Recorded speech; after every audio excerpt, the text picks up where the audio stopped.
ठाकुर जी के हो गए। कृष्ण दास किए प्राण न्योछावर, यह तन जग सिर पट क्यों।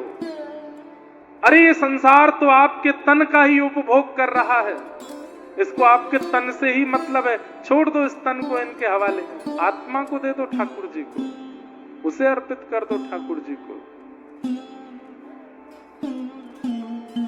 और वो संभव कैसे होगा?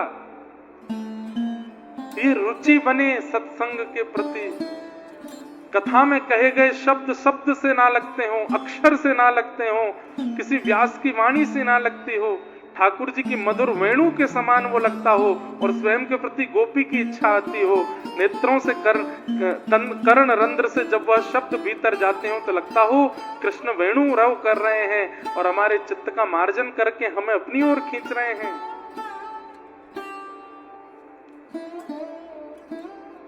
वही बात सूत जी कह रहे हैं। विश्वक्सेन कथा सुय, कथा के प्रति यदि रुचि बन रही है, सत्संग के प्रति यदि रुचि बन रही है, तो इस बात का प्रमाण है कि ठाकुर जी आपसे राजी हैं। लेकिन सत्संग सुनते सुनते, कथा सुनते सुनते मन विचलित होता है, उठ के जाने का मन होता है, या फिर बस अब होता है कि कब विश्राम हो, समझो ठाकुर जी दूर हैं, ऐसी बात।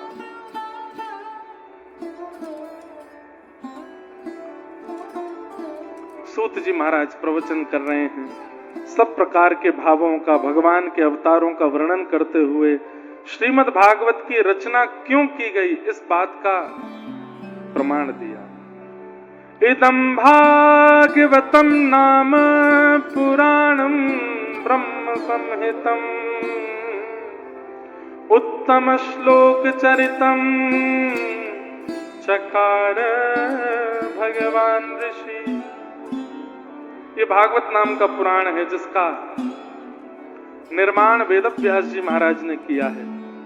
उत्तम श्लोक चरितम, उत्तम श्लोक भगवान के भक्तों का इसमें चरित्र है और भगवान वेदव्यास ने इसकी रचना की है। ऐसी भागवत की रचना की कथा सुनाई गई। वेदव्यास जी महाराज का मन विचलित था। तब नारद जी महाराज ने जाकर के उनको कहा कि आपने जितने भी ग्रंथ लिखे हैं उन ग्रंथों में भगवान के यश का वर्णन किया है, भगवान के ऐश्वर्य का वर्णन किया है, अभी तक ठाकुर जी के बाल भाव का आपने वर्णन नहीं किया, उनके प्रभाव का वर्णन बहुत किया है, उनके स्वभाव का वर्णन नहीं किया है, इसलिए आपका मन अशांत है। हे वेदव्यास जी, ऐसे किसी ग्रंथ की रचना करो जिसमें भगवान के स्वभाव का वर्णन हो, प्रभाव का नहीं। प्रभाव तो पूरी दुनिया जानती है ठाकुर जी का, प्रभाव कैसा है ये तो सब जानते हैं, लेकिन उनका स्वभाव कैसा है इसका वर्णन आपने अभी तक नहीं किया, इसलिए आपका मन शांत है। तब वेदव्यास जी महाराज ने भागवत की रचना की। भागवत में भगवान के प्रभाव नहीं, स्वभाव की चर्चा ज्यादा है, भगवान के स्वभाव की चर्चा है। कैसा स्वभाव है ठाकुर जी का? हमारे भारत में जयपुर में एक संत हुए, उनका नाम था श्री राम प्रसाद जी महाराज। क्या नाम था? राम प्रसाद। बहुत दिन बाद इनका चरित्र याद आया है, ध्यान से सुनिएगा। इनके पिताजी जो थे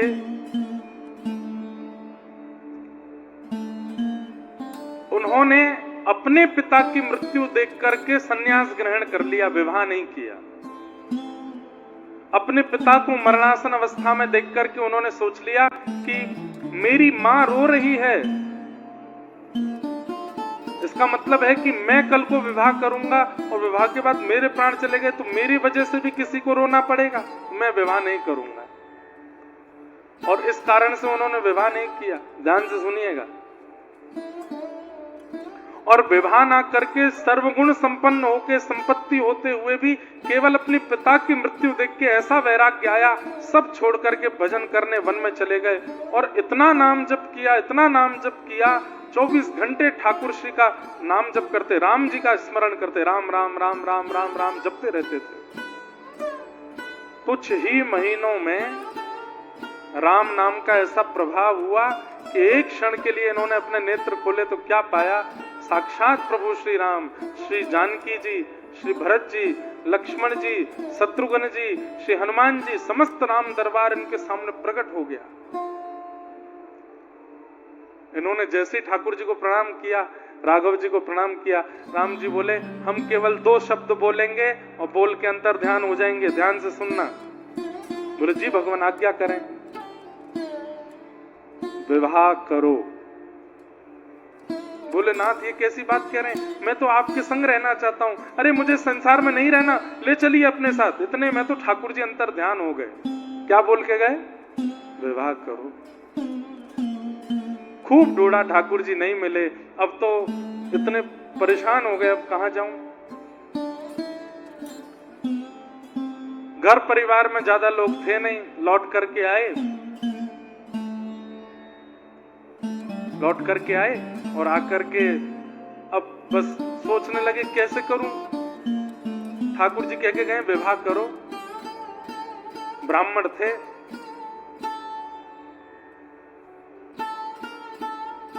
कितनी अद्भुत कथा है कि इनके घर तो कोई आया नहीं, ये ब्राह्मणों के घर जाते और जाके उनका द्वार खटखटाते। वो कहते अरे अरे आओ आओ आओ भैया, बैठो विराजो।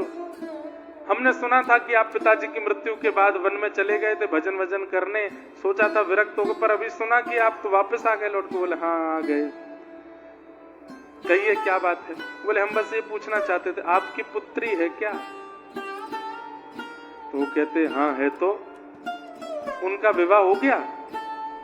बोले विवाह तो नहीं हुआ, हम अच्छे हैं वर हमसे ब्याह कर दो आप। खुद ही जाके अपना संबंध देते सबको। तो 2-4 ब्राह्मणों ने तो उनको भगा दिया। बोले ये कैसी बात करते हो, खुद ही आके बोल रहे हो हमसे ब्याह करा दो। और बोले मैं कैसे समझाऊं कि मुझे ठाकुर जी ने आज्ञा दिया कि ब्याह करो, और बहुत समय लगना नहीं चाहिए। एक बार ऐसे भ्रमण करते करते एक ब्राह्मण के यहाँ पहुंचे और जाकर के बोले आप देखो पहले ही हम आपको बोलते हैं, हम बहुत मार खा चुके हैं, बहुत पिटाई खा चुके हैं इस बात के लिए, लेकिन हम स्पष्टता से आपसे भी पूछ लेते हैं, मारिएगा नहीं हमको मना कर देंगे, हम चुपचाप चले जाएंगे। आपकी पुत्री है। बोले हाँ। ब्याह हो गया। बोले नहीं हुआ। हमसे कर दो, हम योग्य वर हैं। तो ब्राह्मण इतने प्रसन्न, मतलब भावुक हो गए इनकी बात। बोले ये कैसा, देखो इनका दुर्भाग्य ही कह सकते हैं, माता पिता है नहीं परिवार में कोई, खुद ही जा रहे हैं कि मुझसे ब्याह कर दो। और वो ब्राह्मण रीझ गए, उन्होंने अपनी पुत्री का विवाह उनसे कर दिया। उनके जो प्रथम संतान हुई उसका नाम उन्होंने राम प्रसाद रखा। क्यों? क्योंकि राघव जी की आज्ञा से ही दाम्पत्य जीवन में प्रवेश किया। ये संतान भी उन्हीं की कृपा से हुई है, तो इसका नाम राम प्रसाद है। राम प्रसाद नाम रखा। जयपुर में रहते थे। बहुत ध्यान से सुनिएगा।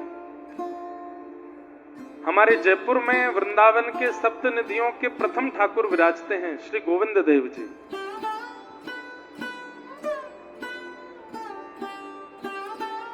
बिहरत वृंदावन के गोमा टीला पर इनका प्राकट्य हुआ।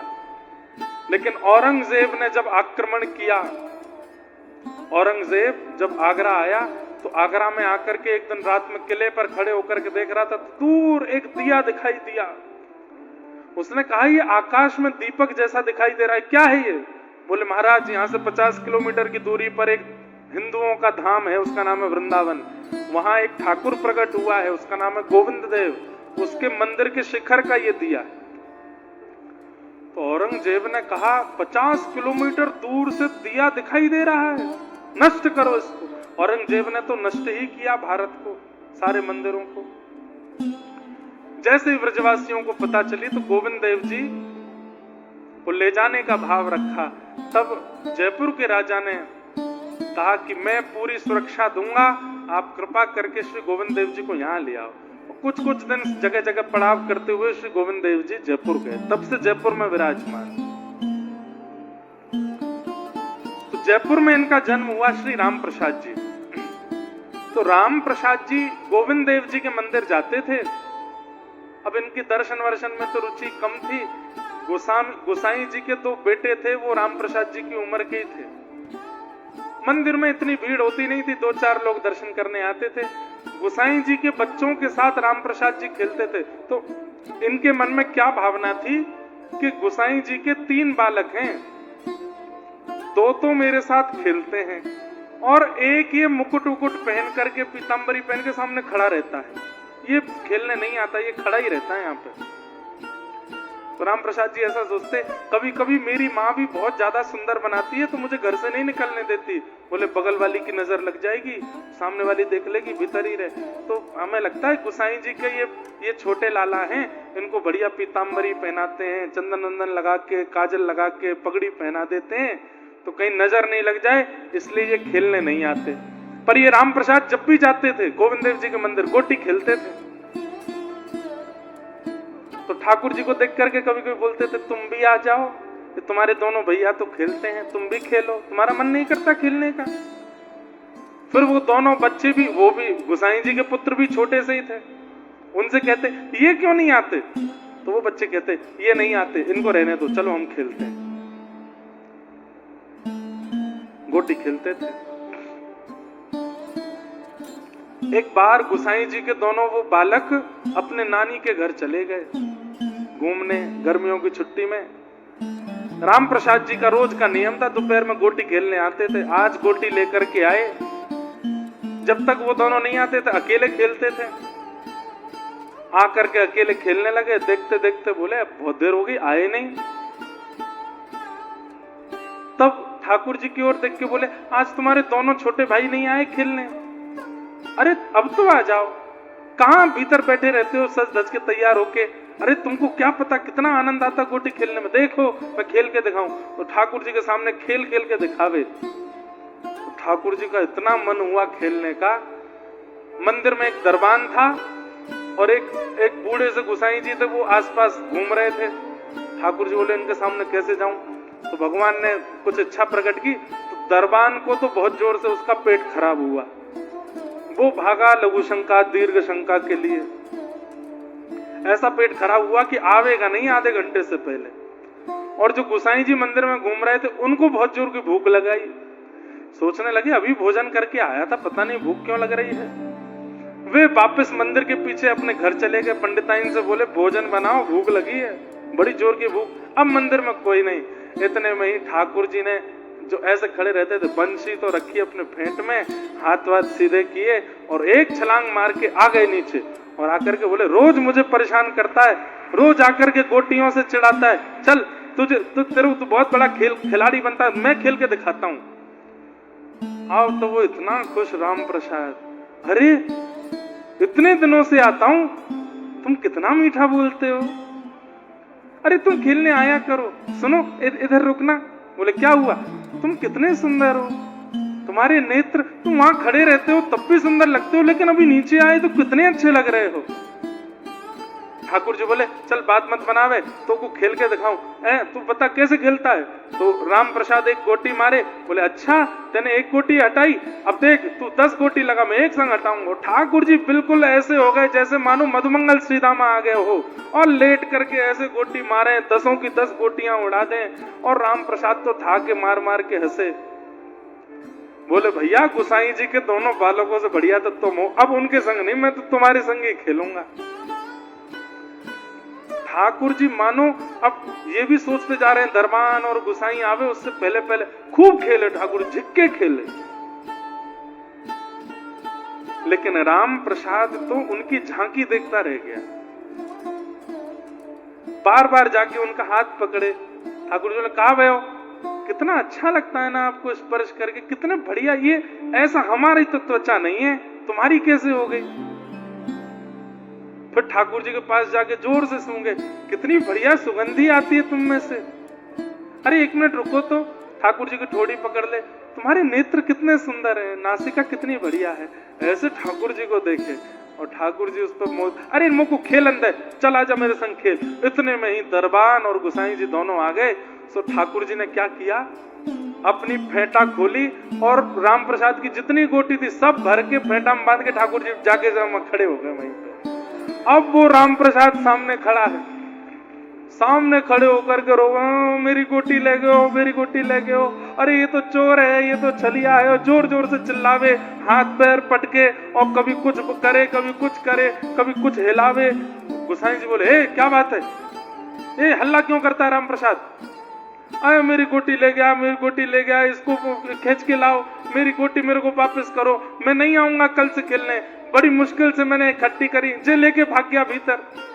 और ठाकुर जी मंद मंद मुस्कुरा रहे हैं। गोसाई जी बोले, क्या बोलता है? अब मेरी गोटी ले गया भीतर। कहां ले गया गोटी? मैं मेरी गोटी लेके गया, इसके फेंटा में रखी मेरी गोटी। गोसाई जी बोले, ये ठाकुर जी की थाल है, थाल में खिलौने रखे थे ठाकुर जी के, ये देख सोने की गोटी, चांदी की गोटी, कहां है तेरी गोटी? यहाँ नहीं है, फेंटा में है, ये जो बगल में फेंटा बंधा इसमें है मेरी गोटी। गोसाई जी बोले, तेरे लिए फेंटा नहीं खोलूंगा मैं ठाकुर जी का। तो बोले, मैं भी यहीं प्राण त्याग दूंगा, गोटी लेके जाऊंगा अपनी, मैं सिर मारूंगा अभी अभी जमीन में अपना। और छोटा बालक वो तो ऐसे ही करता है, और छोटा बालक राम प्रसाद और जाकर के ऐसे सिर मारे अपना जमीन में, बोले मेरी गोटी दो। गोसाई जी बोले, रुक जा रुक जा रुक जा, मत मार, अभी देख तेरे सामने फेंटा खोलता हूँ। बाहर दरबान भी आ गया, बोले अब तू आज चला जा, कल से नहीं आने दूंगा तुझे। चिल्ला रहा है, जिद कर रहा है, खोल दो गोसाई जी आप फेंटा। और जैसे ही गोसाई जी ने फेंटा खोला, कड़ कड़ कड़ कड़ करके सारी गोटियां उसमें से गिर गई, नीचे फैल गई। ठाकुर जी की सोने चांदी की गोटियां हैं, वो तो सामान्य गोटी, उसको हमारे यहाँ कंचा बोलते हैं, ऐसे हरे नीले गुलाब ऐसे रंग के होते हैं। गोसाई जी बोले, ये तो राम प्रसाद तू ही खेलता है ना इनसे? बोला, हाँ मैं वही तो कह रहा, ये मेरी लेके मेरी गोटी वापस करो। और वो गोसाई जी के हाथ कांपे, पैर कांपे, और वो ठाकुर जी की ओर देखें, बोले राम प्रसाद भीतर आके फेंटा में नहीं बांध सकता। हे नाथ, ये आपकी कोई लीला है क्या? ये आपकी कोई कृपा है क्या? इतने में ही श्री गोविंद देव जी मंद मंद मुस्का गए, हल्की सी झांकी गोसाई जी को दिख गई, आहा जय जयकार करने लगे, श्री राधा गोविंद देव की। अरे ये तो खेल के रस्सियां हैं, और राम प्रसाद को गोटियां देख करके हृदय से लगा लिया। बोले भैया अब सही सही बताते ने क्या अनुभव किया? बोले ये कूद के नीचे आए थे और ऐसे लेट लेट करके गोटी खेल रहे थे, 10-10 गोटी एक साथ उड़ा रहे थे, ऐसा कर रहे थे, वैसा कर रहे थे। गोसाई जी के तो नेत्र पुलकित हो गए। जाके उनके माता पिता को ये बात बताई, बोले कि तुम्हारा बालक सामान्य नहीं है। माता पिता बोले, वो तो हम जानते हैं कि ये सामान्य नहीं है, तुम पर जरूर कोई भगवत कृपा हुई है, क्या कुछ अनुभव हुआ था क्या पूर्व में? तब उनके पिताजी ने ये रहस्य बताया कि मैं तो विरक्त हो गया था, मुझे राम जी ने आकर के कहा कि 2 शब्द कहे, ब्याह करो, तब मैंने विवाह किया, इस बालक का जन्म हुआ, तो राम जी की कृपा से वंश बढ़ा, इसलिए इसका नाम राम प्रसाद। तब उन्होंने सब बात बताई। बोले गोविंद देव जी इसके साथ खेलते हैं।